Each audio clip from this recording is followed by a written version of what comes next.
কোরআনুল কারীম যারা শিখবে, যারা কোরআন অনুযায়ী আমল করবে, কোরআন অনুযায়ী জীবন করবে, তাদের মাতা পিতার ব্যাপারে আল্লাহ পাক রব্বুল আলামিন ঘোষণা করেন কিছু পুরস্কার কিয়ামতের ময়দানে তাদের মাতা পিতার জন্য রয়েছে। এই দুনিয়ার মধ্যে যত শিক্ষা আছে আমরা দেখি, এই শিক্ষাগুলোর মধ্যে আমরা যত ভালো রেজাল্ট নিয়ে ছাত্র ছাত্রীরা পড়াশোনা করে শেষ করুক, সরকারের পক্ষ থেকে কোনো পুরস্কারের ঘোষণা নাই, তার ব্যাপারেও নাই, এবং কি তার মাতা পিতার ব্যাপারেও কোনো ঘোষণা নাই। এরকম নাই যে ভালো রেজাল্ট করতে পারলে তার মাতা পিতাকে সম্মানী করা হবে।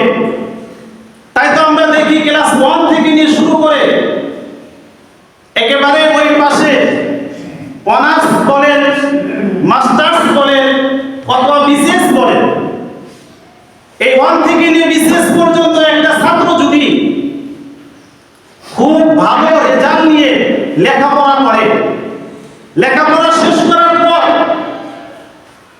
তার মা বাবাকে সরকারের পক্ষ থেকে সম্মানী করা হয়, এরকম কোনো ইতিহাস বাংলাদেশে নাই, এরকম কোনো নিয়মও বাংলাদেশে নাই।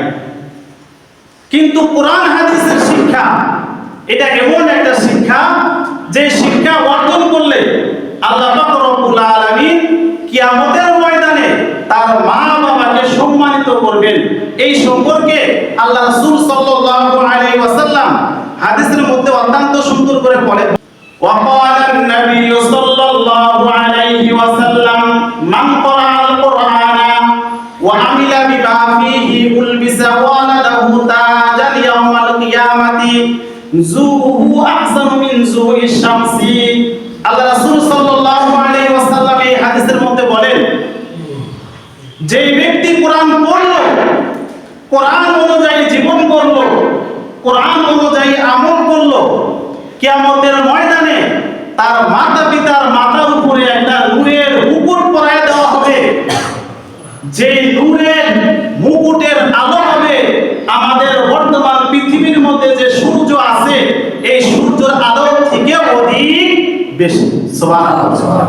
প্রিয় উপস্থিতি, আমাদের বর্তমান যে সূর্য আছে এই সূর্য থেকে বলে বেশি আলো হবে সেই নূরের টুপি।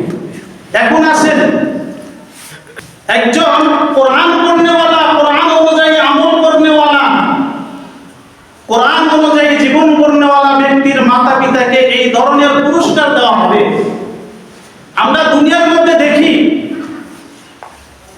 দুনিয়ার মধ্যে রাজা বাদশারা তারা তাদের যত পদমর্যাদা আছে, যত সম্মানী জিনিস আছে, তার মধ্য থেকে উল্লেখযোগ্য সম্মানী জিনিস হলো তাদের মাথার মুকুট।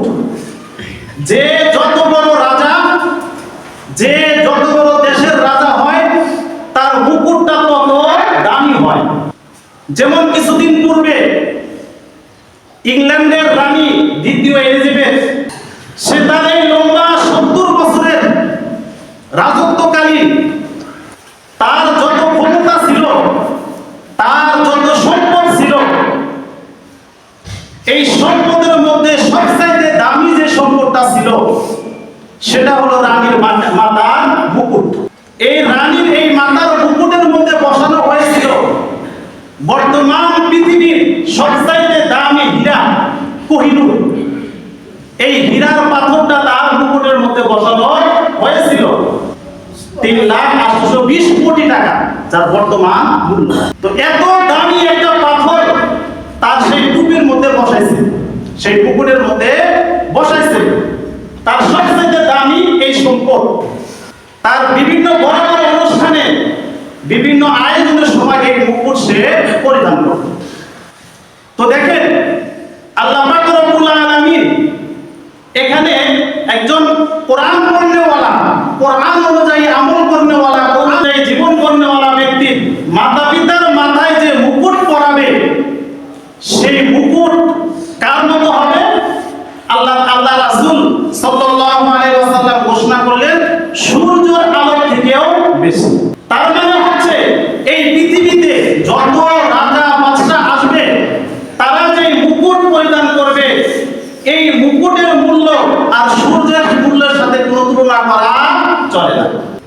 এই যে এত দামি হীরা কোহিনূর, এটা যত দামি হোক না কেন সূর্যের সাথে আর কোনো তুলনা চলে না। কি বলেন, সূর্যের সাথে কি আর কোনো তুলনা চলে না?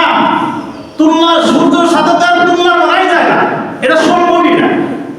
কারণ সূর্য কত বড়, এবার আসেন, সূর্য কত বড়, সূর্যের পাওয়ার কত।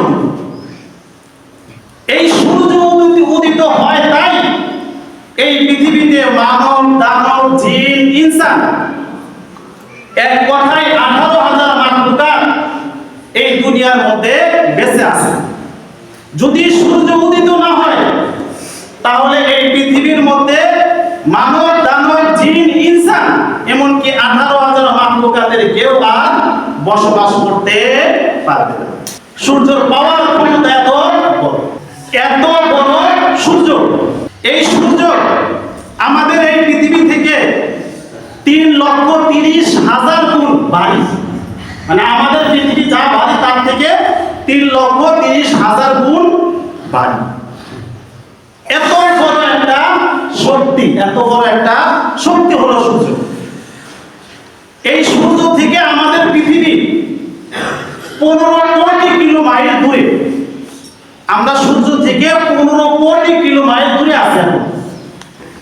তারপরেও এই 15 কোটি কিলোমাইল দূরে থেকে যে সূর্য আলো দেয়, কিছু কিছু সময় চৈত মাস, বৈশাখ মাস, এই মাসগুলো যখন আসে, বছরে কিছু কিছু সময় আসে যে আমরা এই দুনিয়ার মধ্যে জমিনের উপরে বসবাস করতে পারি না, চলাফেরা কষ্টকর হয়ে যায়, এসির মধ্যে বসবাস করতে হয় বা গাছের ছায়ার নিচে বসে থাকতে হয়।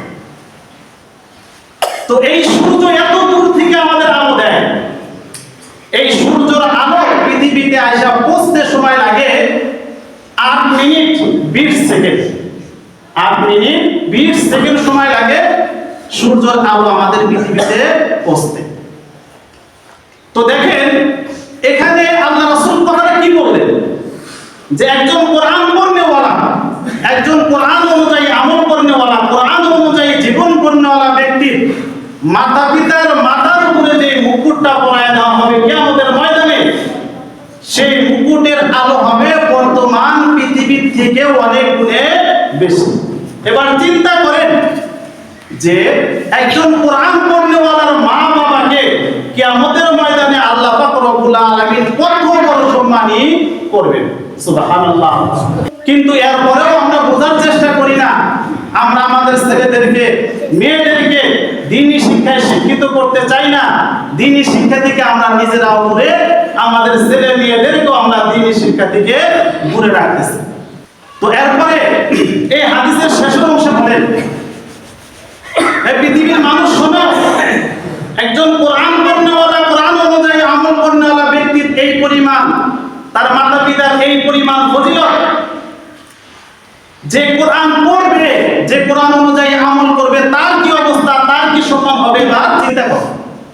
এবার চিন্তা করেন, যে কোরআন পড়লো তার মাতা পিতাকে এই পরিমাণে মর্যাদা দেওয়া হলো, যে পড়ছে তার কি হতে পারে?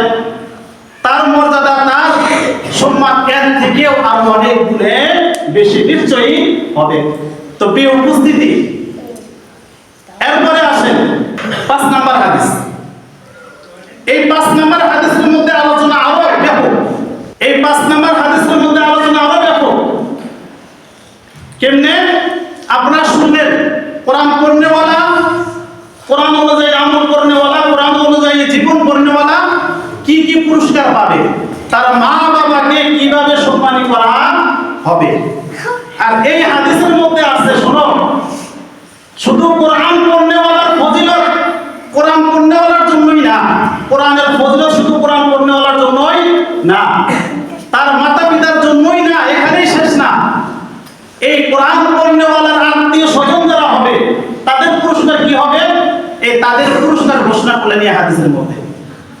কোরআন পড়নেওয়ালার আত্মীয় স্বজনের পুরস্কার কি হবে, এই হাদিসের মধ্যে আল্লাহ রাসূল সাল্লাল্লাহু আলাইহি ওয়াসাল্লাম বলেন, ওয়ান আলী রাদিয়াল্লাহু তাআলা আনহু قال قال رسول الله صلى الله عليه وسلم من قرأ القرآن فاستظهره فحل حلاله وحرم حرامه أدخله الله الجنة وشفعه في عشرة من أهل بيته كلهم قد وجبت لهم النار سبحان الله এই হাদিসের মধ্যে আল্লাহ রাসূল ঘোষণা করতেছেন হযরতে আলী রাদিয়াল্লাহু তাআলা আনহু থেকে হাদিসটা বর্ণিত আল্লাহ রাসূল সাল্লাল্লাহু আলাইহি ওয়াসাল্লাম বলেন যেই ব্যক্তি কোরআন পড়লো কোরআনের হালালকে হালাল মনে করলো কোরআনের হারামকে হারাম মনে করলো কিয়ামতের দিন আল্লাহ পাক রব্বুল আলামিন এই ব্যক্তিকে জান্নাতে প্রবেশ করাবেন সুবহানাল্লাহ এমনকি এই ব্যক্তির বংশমর্যাদার মধ্য থেকে তার সুপারিশ ক্রমে 10 জন ব্যক্তিকে জান্নাতে প্রবেশ করানো হবে যেই 10 জন ব্যক্তির জন্য জাহান্নাম ওয়াজিব হয়ে গিয়েছিল জোরে বলেন সুবহানাল্লাহ আত্মীয় স্বজনের ফজিলত মানে কোরআন পড়নেওয়ালার আত্মীয় স্বজনের ফজিলত এটা কোরআন পড়নেওয়ালা কিয়ামতের ময়দানে তার বংশবুনিয়াদের মধ্য থেকে এরকম 10 জন ব্যক্তিকে সুপারিশ করে জান্নাতে নিতে পারবে যাদের জন্য জাহান্নাম ওয়াজিব হয়ে গেছে আবার কিছু কিছু বর্ণনা আছে 70 জনের কথা যে কোরআন পড়নেওয়ালা কিয়ামতের দিন তার বংশবুনিয়াদের মধ্য থেকে 70 জন ব্যক্তিকে জান্নাতে নিয়ে যাবেন যে 70 জন ব্যক্তির জন্য জাহান্নাম ওয়াজিব হয়ে গিয়েছে তো প্রিয় উপস্থিতি এমন লেখাপড়া কোনটা আপনি দেখাইতে পারবেন যে লেখাপড়া করলে দুনিয়াতে তার মা বাবাকে সম্মানী করে আখিরাতে তার মা বাবাকে সম্মানী করে আখিরাতে তার আত্মীয় স্বজনকে সম্মানী করবে এরকম কোন লেখাপড়া আছে দ্বীনি ইলম ছাড়া দ্বীনি ইলম ছাড়া কোরআনের শিক্ষা ছাড়া অন্য কোন লেখাপড়ার মধ্যে এই ধরনের ঘোষণা নাই তাই আসুন আমরা কোরআন অনুযায়ী জীবন গড়ার জন্য চেষ্টা করি কোরআন নিজেরাও পড়ার জন্য চেষ্টা করি নিজেদের ছেলে মেয়েদেরকেও কোরআন পড়ানোর জন্য চেষ্টা করি